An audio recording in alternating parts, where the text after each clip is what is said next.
Olá, a graça e a paz do nosso Senhor e Salvador Jesus Cristo. Eu me chamo Anne, sou do Rio Grande do Norte e quero, junto com você, compartilhar da poderosa palavra de Deus em nome de Jesus. Abra o seu coração.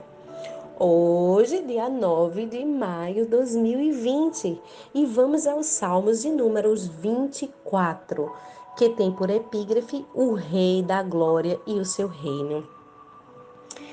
Diz assim: do Senhor é a terra e tudo o que nela existe, o mundo e seus habitantes. Ele próprio fundou-a sobre o mar e firmou-a sobre os rios. Quem pode subir ao monte do Senhor? Quem pode ficar de pé no seu santo lugar? Aquele que tem as mãos limpas e o coração puro, e não se entrega à mentira, nem age com falsidade. Este receberá do Senhor a bênção, e Deus, o Salvador, lhe fará justiça. Estes são aqueles que buscam, que procuram a tua face, como Jacó, Deus. Levantai as portas, os vossos frontões. Abram-se, ó antigos portais, para que entre o Rei da Glória. Quem é o Rei da Glória? É o eterno, poderoso e valente, Deus forte e bravo das guerras. Levantai, ó porta, os vossos frontões, abram-se os antigos portais para que entre o Rei da Glória. Quem é o Rei da Glória? É o Senhor dos Exércitos. Ele é o Rei da Glória. Aleluia! Que palavra! Eu quero destacar aqui esse início desses Salmos 24, quando diz: do Senhor é a terra. Do Senhor. Quando Jesus morreu e ressuscitou, ele nos garantiu que por causa do seu sangue, todas as coisas nele e através dele, por meio dele, seriam agora debaixo da sua autoridade. Então a terra é do Senhor, o mundo é do Senhor e os habitantes é do Senhor. Tremendo. E quero destacar aqui quem pode ficar diante do Senhor, verso 4, quando diz quem tem as mãos limpas e coração puro. Existem muitas pessoas que têm as mãos sujas de sangue. E não necessariamente que elas tenham matado, mas existem sim situações em que pessoas cometem alguns crimes e crimes de morte. Nós conhecemos alguns deles, né, que são pecado aos olhos de Deus, tirar a vida de alguém, como por exemplo o aborto. Para nós cristãos entendemos que isso é um pecado aos olhos de Deus e precisa ser confessado e Deus precisa perdoar esta pessoa.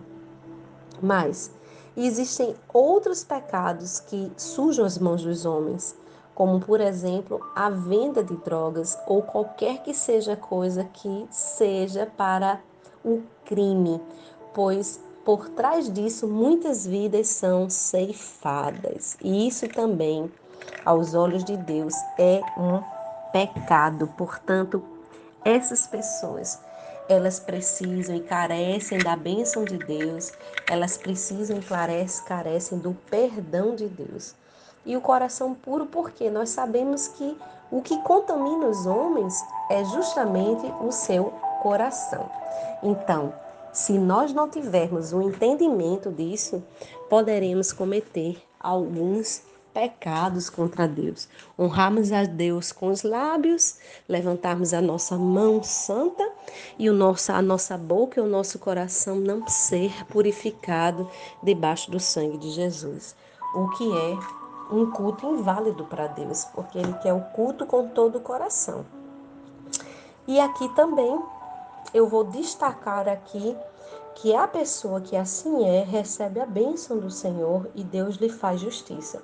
Não esperem bênção de Deus e justiça de Deus se você não é coerente com o que as Sagradas Escrituras ensinam. Mas Deixa eu falar para você que este Salmos é mais um Salmos de Davi também, tá?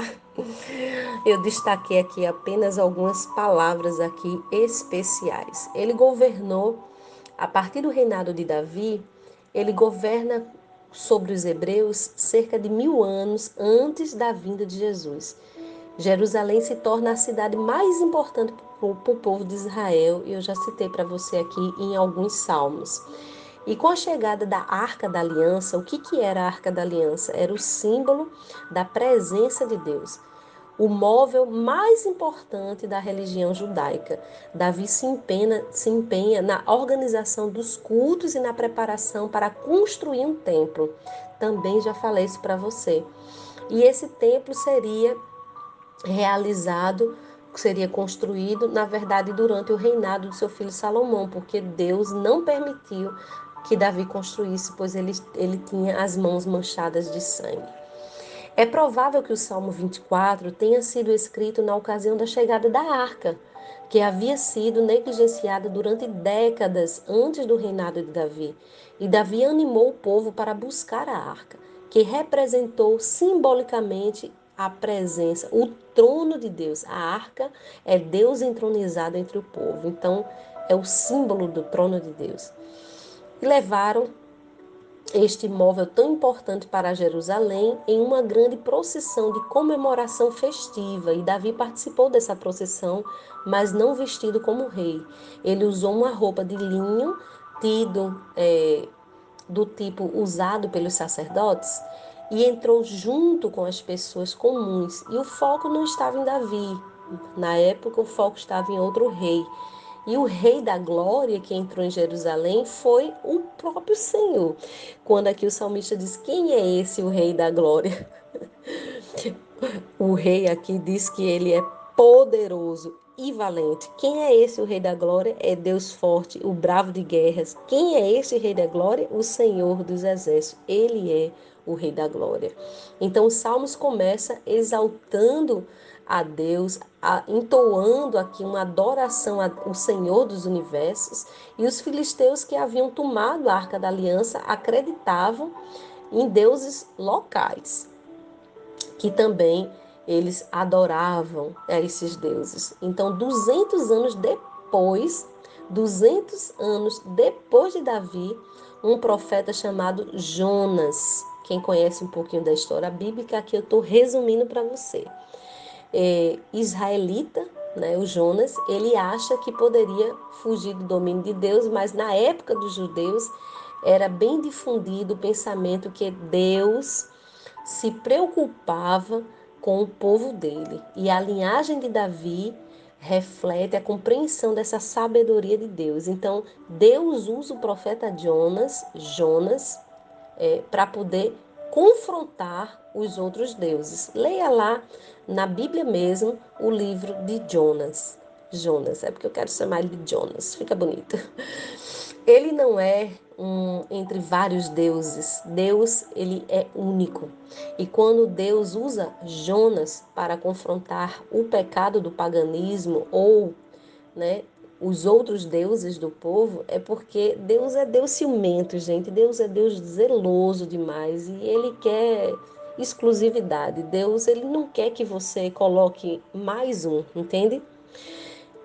Com muito respeito às pessoas que acreditam também em Jesus, mas que não tem só Jesus como um canal de adoração. Elas adoram outras pessoas, outros santos, que não vale aqui, não quero mencionar nomes, mas às vezes essas pessoas que adoram outros santos e adoram essa imagem estão construindo esses altares, e Deus, ele quer exclusividade. O altar deve ser só dele, somente para dele, somente para ele, tá certo? Então, este Deus que criou o mundo é ele que criou você e que quer exclusividade.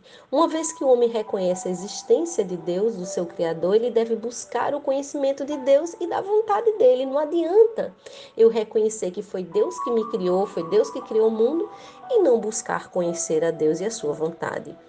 Ai, Ana, eu creio em Deus. Tá, e daí? Eu não acredito que foi ele que me fez, foi ele que fez a terra.